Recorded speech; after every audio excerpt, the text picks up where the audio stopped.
because everything dengan dokumen yang sah provided by the government.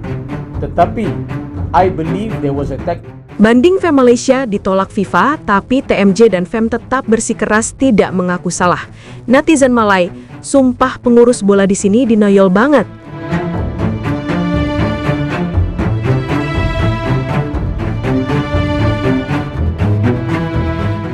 Ketika FIFA udah ngomong, seharusnya selesai. Tapi yang terjadi di Malaysia sekarang justru malah makin ribut. Banding Federasi Sepak Bola Malaysia atau FAM yang diajukan ke FIFA resmi ditolak mentah-mentah. Artinya, keputusan sanksi dan temuan pelanggaran sebelumnya tetap berlaku. Tapi bukannya introspeksi, pihak FEM, termasuk TMJ, Tunku Mahkota Johor, malah bersikeras tidak mengaku salah. Dan disinilah letak masalah besarnya.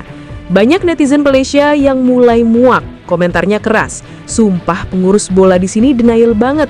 Karena setiap kali ada masalah, jawaban dari pejabat FEM hampir selalu sama. Bukan salah kami, tapi salah pihak lain. Entah itu FIFA, pemain, atau bahkan media. Sikap defensif seperti ini bikin situasi makin parah. Padahal lo tahu, dalam dunia sepak bola profesional, mengakui kesalahan itu bukan aib. Itu langkah awal untuk perbaikan. Tapi kalau federasi terus-terusan merasa paling benar, paling kebal aturan, lama-lama yang kena imbas bukan cuma mereka sendiri, tapi juga tim nasional dan nama negara. Kasus ini sebenarnya udah lama diendus. Ada dugaan pelanggaran administratif, keputusan tidak transparan, dan beberapa hal yang dianggap melanggar regulasi FIFA. Waktu pertama kali dipanggil, FEM masih bisa ngeles. Tapi setelah FIFA turun tangan dan hasil investigasi keluar, keputusan final, FEM salah, banding ditolak. Harusnya di titik itu mereka refleksi, klarifikasi secara profesional, dan jalankan pembenahan. Tapi yang terjadi justru kebalikannya, narasi pembelaan diri di mana-mana.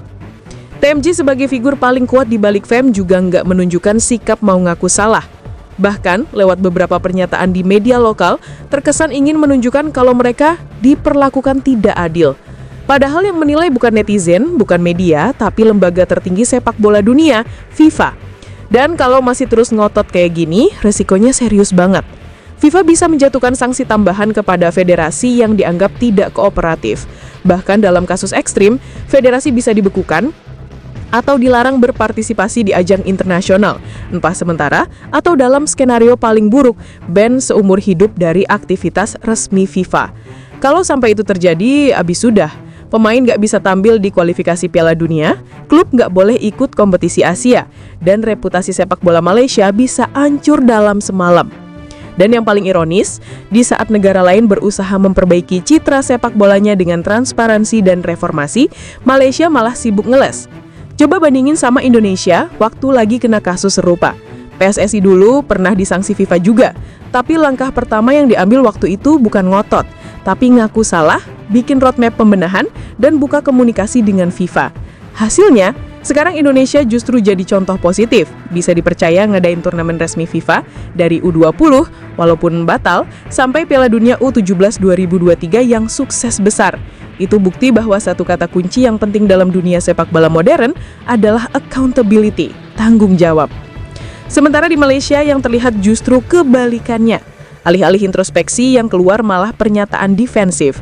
Fans udah capek dengar alasan klasik, media salah tafsir, itu manipulasi pihak luar, atau FIFA bias. Padahal fakta udah jelas, banding ditolak. Itu bukan opini, tapi keputusan resmi. Dan kalau federasi terus berlagak kebal kritik, mereka bukan cuma kehilangan kredibilitas, tapi juga kepercayaan publik sendiri. Lu bisa lihat sendiri di kolom komentar media Malaysia. Netizen mereka marah, bukan karena benci, tapi karena kecewa. Banyak yang bilang, kami sayang bola Malaysia, tapi kenapa pengurusnya susah banget ngaku salah? Ada juga yang bilang, kita bukan kalah di lapangan, tapi kalah di kepala. Komentar kayak gini menggambarkan satu hal penting. Fans sebenarnya masih peduli, tapi mereka udah kehilangan harapan kalau perubahan bisa datang dari atas. Dan kalau lo lihat lebih dalam, ini bukan sekadar soal sanksi atau banding. Ini soal budaya dalam manajemen olahraga. Selama federasi masih dikuasai orang-orang yang alergi kritik, yang selalu melihat diri mereka sebagai korban, sepak bola di negara itu nggak bakal maju.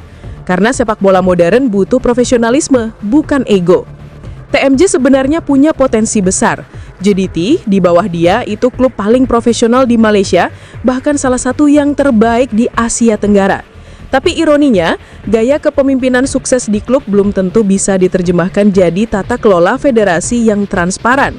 Kalau TMJ dan FEM terus bersikeras tidak mengaku salah, FIFA bisa menilai mereka tidak layak jadi bagian dari komunitas internasional. Dan begitu label unkooperatif keluar dari FIFA, itu berat banget buat dihapus. FIFA nggak main-main soal integritas lembaga. Mereka udah pernah bekukan federasi di Kuwait, Nigeria, sampai Zimbabwe karena kasus serupa. Dan kalau Malaysia nggak hati-hati, mereka bisa masuk daftar berikutnya.